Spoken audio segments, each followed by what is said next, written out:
Hello and welcome to the Phoenix Rising podcast. This is something new I'm trying, and we'll see how it sticks. We'll see how it goes. I've never done a big lengthy video or big lengthy podcast or any kind of sort of thing like that. And basically, Phoenix Rising is going to showcase musicians that you normally wouldn't hear on the radio or that wouldn't be advertised to you.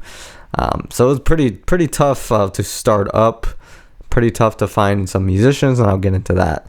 So we're going to talk about a few things on this podcast. We got I'm going to talk about the YouTube channel and the plans and just kind of what I've been going through behind the scenes instead of making an announcement video. I'm going to just talk about it here. We're going to hear from Sasha Strings. We're going to hear his piece Northern Lights.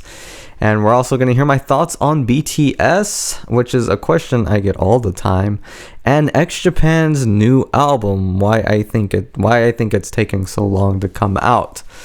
We're also going to hear some things by James Reidar Holmes, a little extra things, and we're going to find out how it is to be a musician, podcast egos. We got some things from Tutoguitar, and the Demoli story from Remark Demoli. We got a piano piece from him. And last but not least, we have Eric L. Scott, who just barely got into this podcast, sent me a message a few hours ago. So we're going to hear his thing again, or we're going to hear his things for the first time. And of course, we'll end with Collapse of the Killer Pig, the Phoenix Splash song of the day. There will be timestamps in the description if you're watching this on YouTube, and there'll be probably timestamps in SoundCloud as well. So let's talk about the YouTube plans, and feel free, if you're watching this on YouTube, grab something to do, because this is not a very video. It's what it is. It's a podcast. So it's mainly audio focused. I am gonna shoot some kind of video because I'm trying to practice my video shots and stuff, but I'm not gonna go too crazy with it.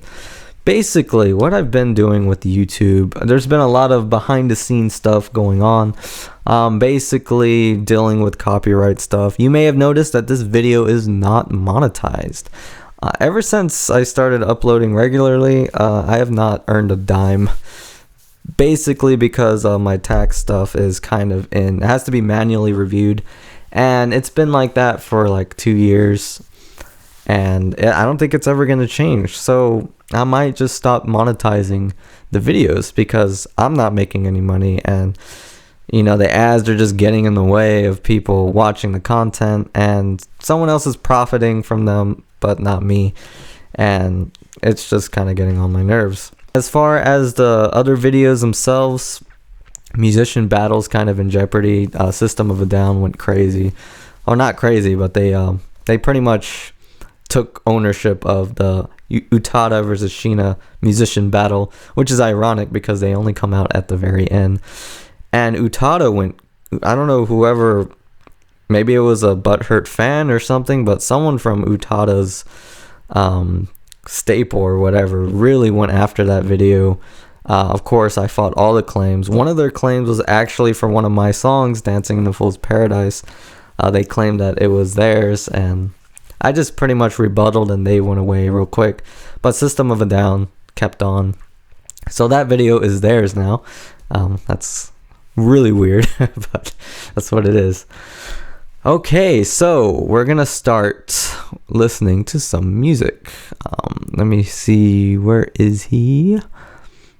Okay, so this first one is from Sasha's Strings, and it's pretty interesting. I've listened to it a few times, but he has a little story that goes along with it. So this song was inspired by someone else's inspiration, and he talks about that his music, sometimes they come from emotional experiences or deep content, and sometimes he just observes someone else's inspiration, and that helps him work on his ideas. In this particular song, Northern Lights, he was watching his wife, who does her own art, and which is a lot of the pictures on his SoundCloud, and she was watching a documentary on Northern Lights and talking about her observations. And then he just picked up a guitar and started working on some riffs, and then one thing led to another, and then we had the song. He watched Joel Walsh playing slide, and that made him pick up slide and try to figure out how to play what he played. And it actually ended up being a major part of a melody for this particular song. So yeah, he's inspired by other people, just like any other musician would be. Like, we all get our inspirations, but it's kind of cool. It picked up from a documentary into a guitar riff. And he also mentions that he did all the arrangements, he did the programming of the drums and the additional instruments and the mixing, but he really enjoys it. So let's give a listen to Northern Lights.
And that was Northern Lights by Sasha Strings. And it was just a really good one. Basically, what it is just kind of a lesson on how to write melodies on electric guitar. Some guitar players get so caught up in speed. And what you hear in that song is a slow, melodic, beautiful melody. And it just kind of soars on. It repeats, but it doesn't get repetitive. And I don't know how to explain that very well, but basically, you want some kind of repetition in the melody, but you don't want to do it too much. And a lot of people get carried away with doing a beautiful melody, and then they'll keep doing it and doing it and doing it. But he knows exactly where to stop and where to take the melody and when to bring it back.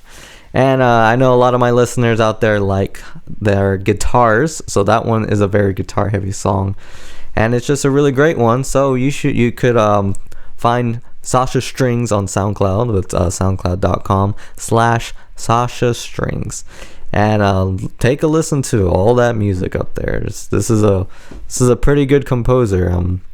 I think he was the first person I approached for this little project, and he was very happy to be featured on here, and I'm very glad. And we could probably see him again in the future.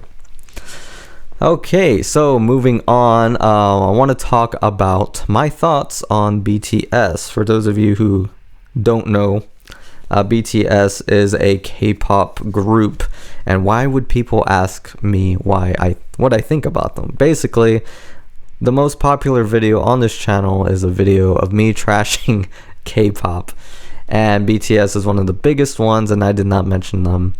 I pretty much didn't mention them throughout most of those videos that I made, so I just thought I'd give my opinions on them here, and I kind of did in one of the other videos, but I've heard more of them by now.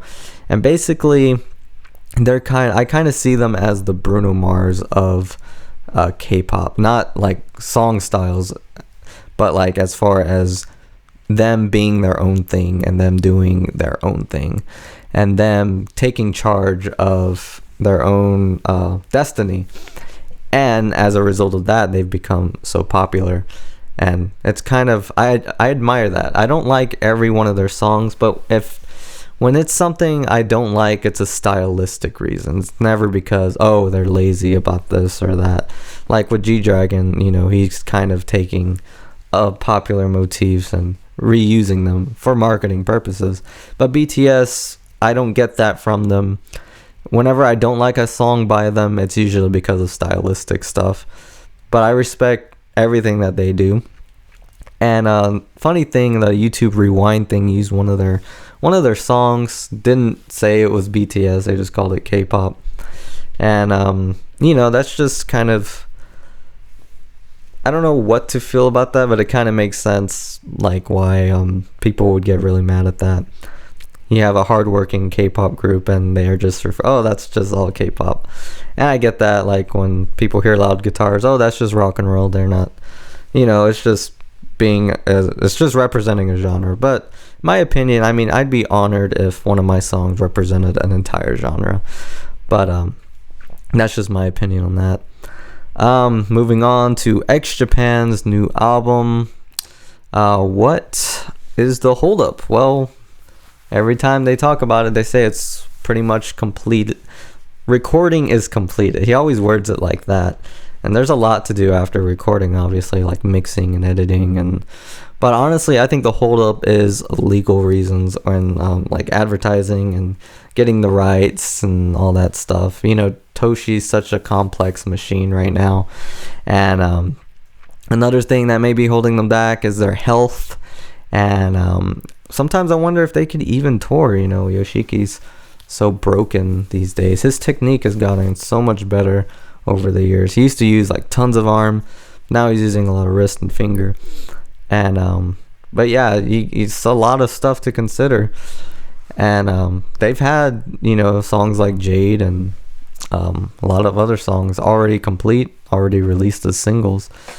But yeah, I don't know what the big holdup is. Honestly, I think it might be the legal reasons. Toshi's name, probably just those two things. Because I know that they're all still kind of doing their side projects. I can't wait to see.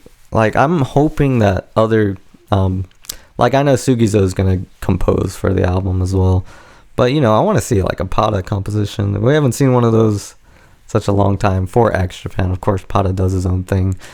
But yeah, my opinion, I think it's health and copyright and licensing issues. The stuff that goes on behind the scenes.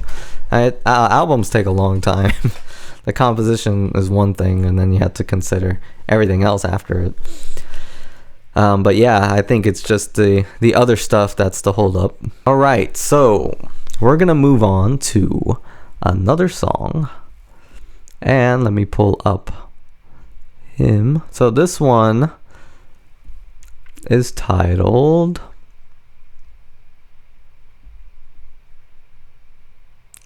The Little Extra Things, and it's by a man named John Reidar Holmes. I hope I'm pronouncing that correctly. He used to be, I found this group. I think it was a group, but the group's kind of been like on sleep mode, as he says. So this song is credited to him. But he's an ambient guitar player, and I found him on SoundCloud as well. He talks about his styles. He uses loop, reverb, delay pedals, analog and digital synthesizers. He's a blues guitarist, but he got into ambient music after listening to music of Brian Eno. He likes the idea that music can have many different forms and moods and purposes other than the standard rock/pop and intro, verse, chorus, bridge format, which I totally agree with. Sometimes that gets a little old, listening to chorus, verse, chorus, and you start to predict what's going on. Ambient music just gets away from everything. You can find this musician on SoundCloud, soundcloud.com/James Holmes, and I'll leave a link to his Bandcamp and of course Spotify in the descriptions, whether this is on SoundCloud or YouTube. And that's the best way to listen to people is Spotify, because you're actually supporting them by listening to their music there. So I advise you all to check him out on Spotify. He'll be launching a new podcast in 2019, which is going to focus on mellow jazz, blues, downtempo, and ambient music. And that's pretty much everything for him. So let's take a listen to his song. I've built up so much suspense, so let's take a listen to. I'm sure it's going to deliver.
All right, and that was the little extra things, and that type of music,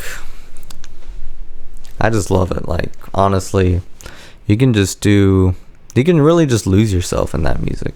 A lot of times I talk about composition and all this stuff and analyzing everything. Ambient music just kind of makes me forget everything I know about music and just puts me in a trance, and that's what it's like known for doing. There's like, people say, and this is no offense to ambient music, but people say pop music, you're not supposed to think about pop music and you're just supposed to let it do its thing. I totally disagree with that. I think ambient music is what people want pop music to be. Ambient music really, it just kind of gets into you and you just kind of let it do its thing. And that sounds really bad now that I've said it out loud. But I absolutely love this piece. And you can even hear a hint of blues. I was really trying to analyze it, but, I just kind of zoned out.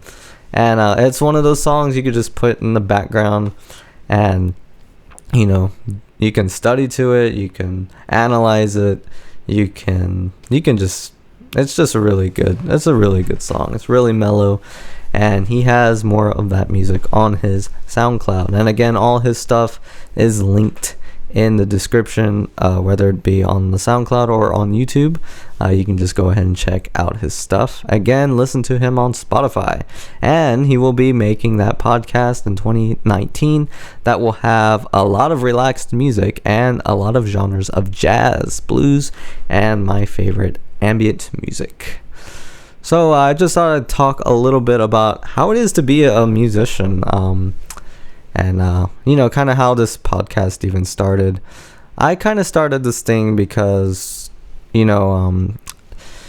Phoenix Splash, we're three people. It was me, Chris, and Anthony, and I actually did not run the SoundCloud, but I kind of saw how things were kind of run, and people kind of, we're all trying to help each other out, but it gets to a point where we're listening to music just for the sake of our own benefit, because once you listen to something, you share it, but you're only sharing it to kind of like for someone else to share you, and it just kind of like, it's just kind of this echo chamber of like, is anyone really listening to our music that wants to listen to it? And I think that's a very important thing to consider, because you want to expose your music to people. I know it's really nice that other musicians are listening to your music. And it just got me thinking, like, what can help that? What can get people that aren't musicians, that aren't into SoundCloud, that aren't into, I guess, music business of, just trying to make it on the internet with music. And I thought, maybe this can help in some way, shape, or form. And of course, I approached quite a bit of musicians on this. Most of them ignored me.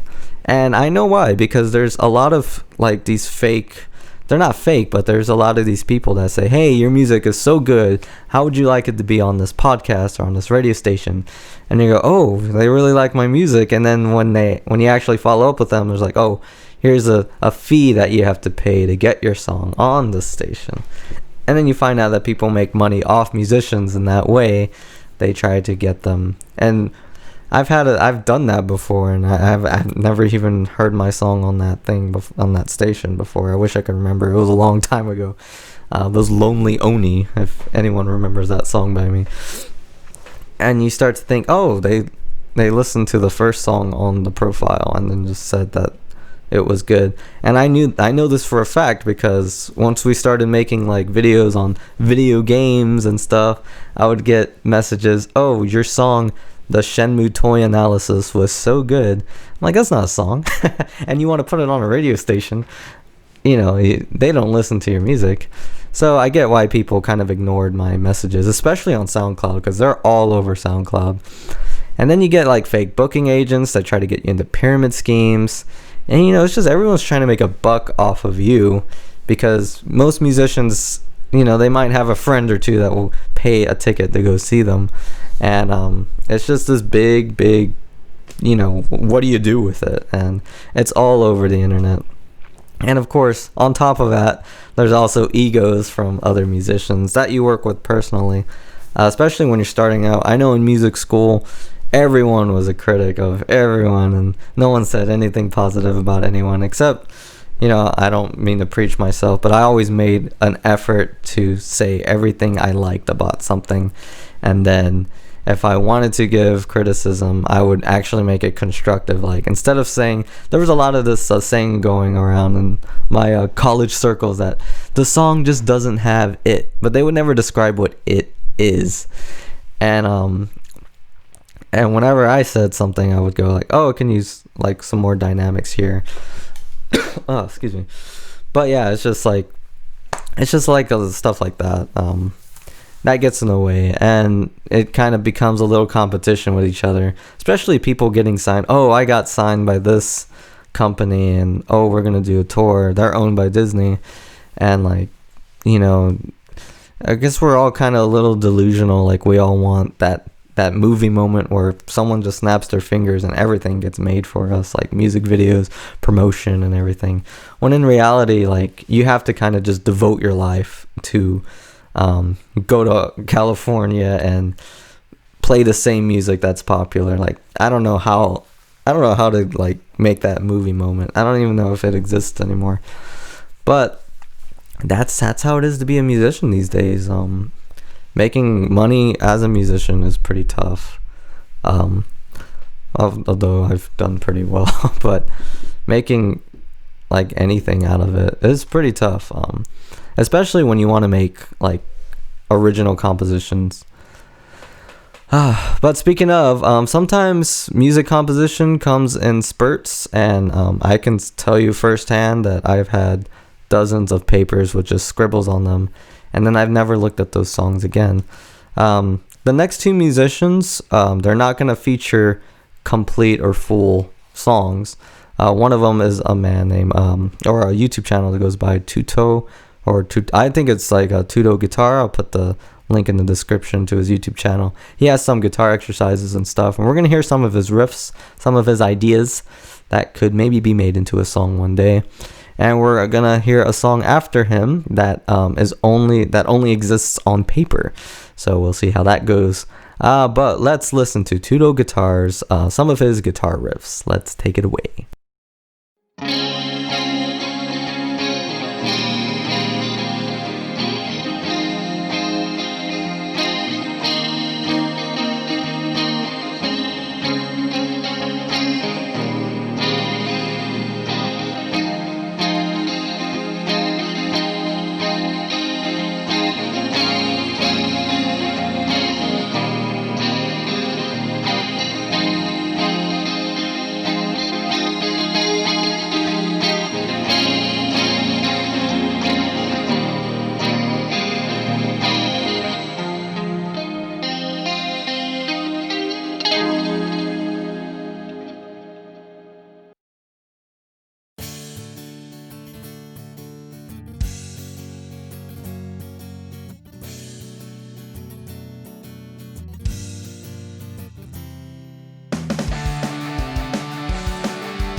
All right, that was Tutoguitar's many songs. I might not use all of them, but we'll see. As you can probably tell, he is a subscriber by that last J-rocking sound. I do a lot of talking about Japanese rock and roll, and you can hear the influence in that last song. I liked it a lot. I almost thought I was going to hear a Sugizo motif, but I didn't. And I'm kind of glad that I didn't. Sometimes I like the motif, sometimes I don't. But I thought it was really, really cool, really nice song. And really nice ideas in the other guitar riffs as well. Yeah, so if you're a subscriber and you have some music, go ahead and let me know. And we can put you on another episode of the Phoenix Rising podcast. And I know this particular user, Tutoguitar, he comments quite a bit on my videos, and I always enjoy his insight. Sometimes the videos aren't even about music, and he'll still comment. So that's cool. So I'm happy to hear his music, and I hope to hear more of it in the future. Our next musician, I should say, yeah, I guess I could call him a musician. He doesn't really exist anymore. I actually met him in 2015. I believe it was 2015. So there's like these communities, these like MuseScore and just Facebook groups that I'm a part of that deal with composition. MuseScore was pretty cool. Or it still is pretty cool. I don't do it as much anymore. But basically, I wrote a bunch of percussion ensembles in college. And they were just kind of out there. Like, I wrote one for bassoon and percussion ensemble. And they're kind of just meant for people. Like, let's say a band director has an advanced bassoon player and an advanced percussion section. They can do an ensemble together. I also wrote, like, a piano and drum set duet. And that's where I met Mr. Demoli, and he was interested in that one, and I gave him that one. And he showed me some of his stuff, and I got this piano piece called The Strange Party Guest, and I thought it sounded pretty cool. He mentioned like it was kind of a beginner piano piece. It's kind of because beginner piano pieces are very hard. Like, it's very hard to find good sounding beginner piano pieces. And like if you have like a piano student and you're trying to get them interested and you give them a piece that's kind of blocky and boring, they might give up piano, so you're trying to find. So I try to find like good sounding beginner pieces, but even this one isn't like super easy. But I found this piece, and when I decided to do the podcast, I wasn't getting a lot of responses, so I thought I'd go back and visit him, maybe get some of his recordings or something. But he was totally gone. I even looked on my old accounts. I believe he had a book on Amazon that dealt with like it was like piano exercises or something, piano technique, and that link was broken too. And I actually eventually got in touch with him. He said he was restarting his musical career. He didn't tell me why, but he said I can go ahead and share this song on here because I use it quite a bit. And someone told me, hey, I couldn't find a recording of this song anywhere. And I couldn't find the composer's name anywhere on the website. I'm like, what are you talking about? And that's when I found out that he was gone. He went AWOL.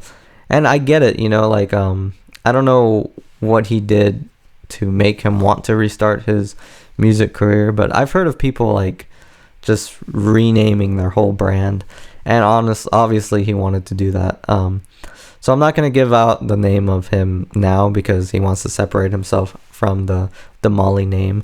But I do have permission to showcase this piece and even put a link to where you can get it. Now, obviously, like I said before, it doesn't exist in recording, so I grabbed it and I played it on a piano myself. So let's take a listen to Remark Demoli's Strange Party Guest on piano.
So again, that was Remark Demoli's The Strange Party Guest.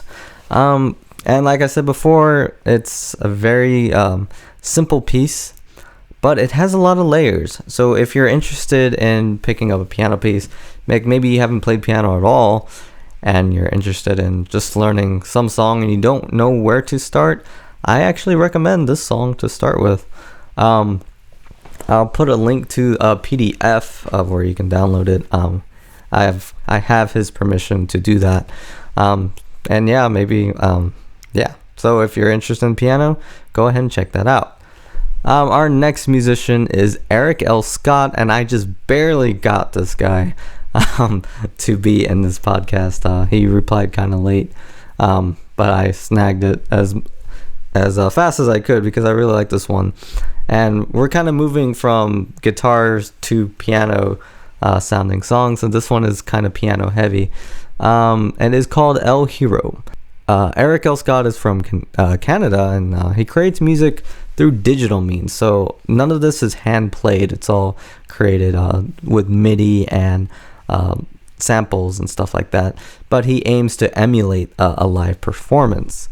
But yeah, this one's called El Hero. And it was the first piano piece that he wrote, and he spent a whole year polishing it off. It was written for a fellow soldier and a close friend of his who tragically passed away, and he tried to capture the emotions of the news of death. And that's why you're going to hear a lot of tempo changes and lots of dynamics to this song, and just like the flow of grief. And let's take a listen to it. With that said, I'm really interested to hear it again, and I really hope that everyone enjoys it as much as I did. So let's take a listen.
And that was a great piece, El Hero by Eric L. Scott.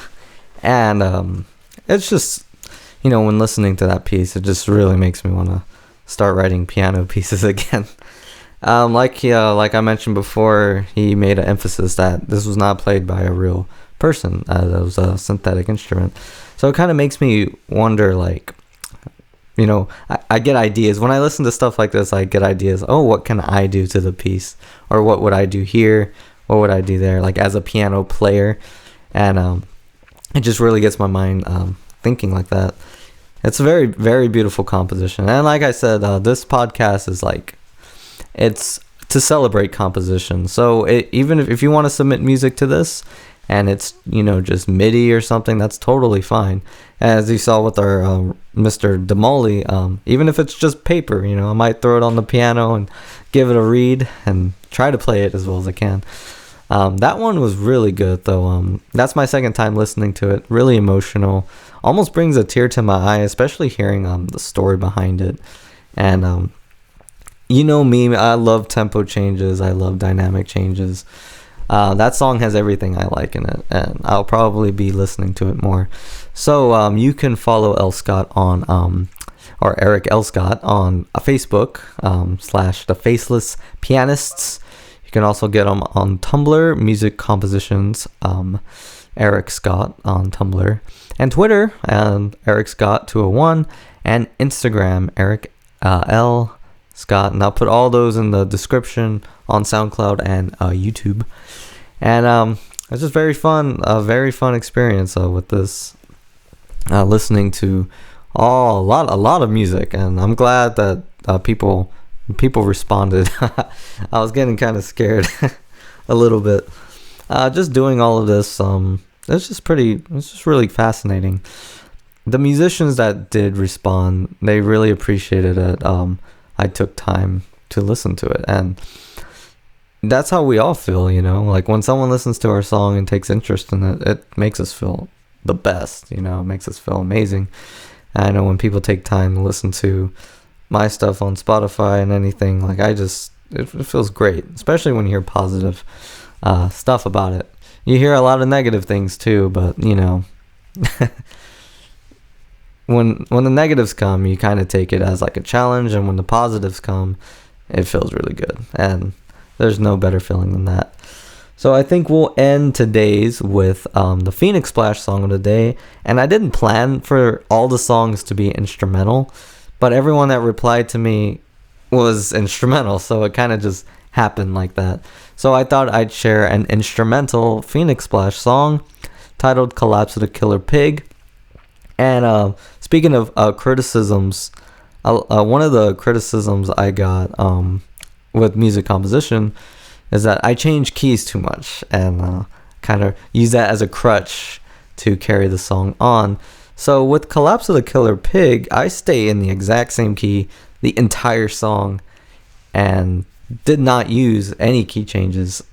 That was my challenge for that one. Of course, it's a very technical song, and it's kind of a throwback to my favorite Pink Floyd song, Pigs, 3 different ones. So you'll hear some pig sound effects in it. And when this song came out, it wasn't anyone's favorite, but when we play it live, it's everyone's favorite. And so without further ado, here is the Collapse of the Killer Pig.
All right, and that was Collapse of the Killer Pig.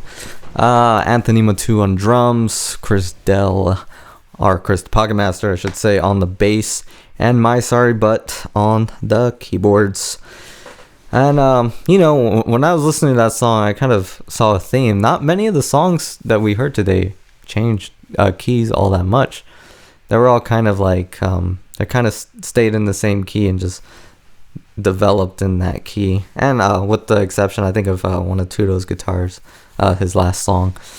And they're all kind of similar. I kind of like how that worked out. I don't even think that Demoli changed keys.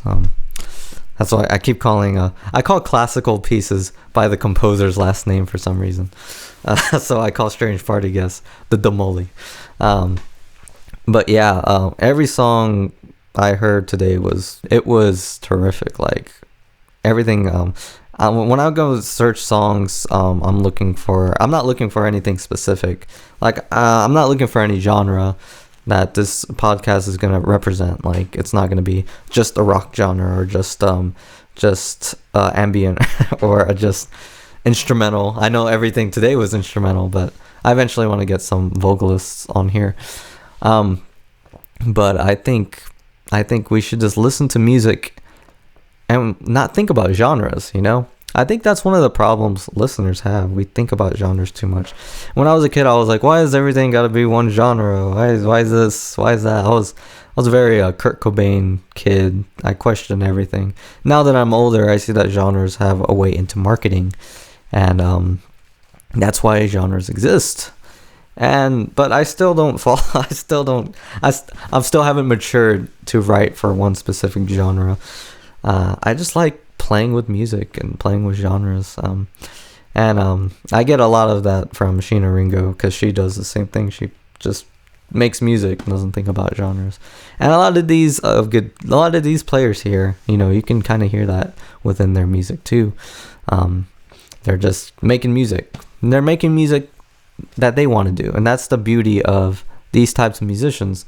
We make music that we want to make, and no record company's telling us, oh, you have to do this, or oh, you have to do this a specific way, you have to have this specific tone, or you have to write this specific way. No one's telling us that. We're just making music, and I think you get a purity from that you don't get from listening to someone who is signed with the label, who has to think about marketing and who has to think about all these other factors.